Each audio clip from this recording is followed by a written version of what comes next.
Jo ta akuzojmë një 15 vjeçar që institucionet shtetërore i kanë të dobta faqet e internetit. Pra, imagjinoje se sa poshtë bie siguria kibernetike në Shqipëri nga dora e një 15 vjeçari që shkel ka privatësinë, ndërkohë që shteti promovon investime të fuqishme në siguri dhe në mbrojtje.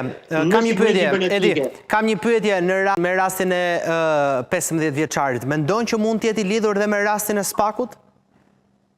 Në emailët e prokurorëve që është ndërhyr se kush ende sigurisht ka 2-3 informacione që ka informacione të cilat nuk kanë dalë, mirëfilli, po mund të jetë rasti në fjalë? Dhe prandaj është kapur ky 15 vjeçar? Është i shprehje në siguri që në siguri nuk ka siguri. Kështu që gjithë gazetarët duan sigurinë. Kështu që ne nuk e dimë me siguri se si mund të ketë ndodhur. E kuptoj. Tani, ne flasim për sa i përket SPAK-ut, besoj që është çështje tjetër. Por ne nuk e dimë sepse ne nuk na është bërë e qartë dhe e ditur se cilat institucione shtetërore ka shkelur apo ka cënuar ky 15 vjeçar. Pra, informacioni që jepet se ne analizojmë nëpërmjet forumeve të sigurisë kibernetike, kur shohim raportime që bëjnë shtetet e tjera, japin të dhëna teknike. Ne na bëhen vetëm deklarata.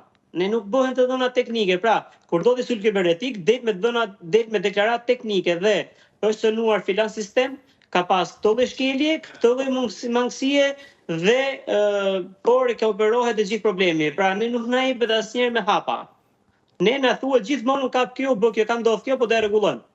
Pra se si e rregullojmë, kush e bën, kush e asgjë.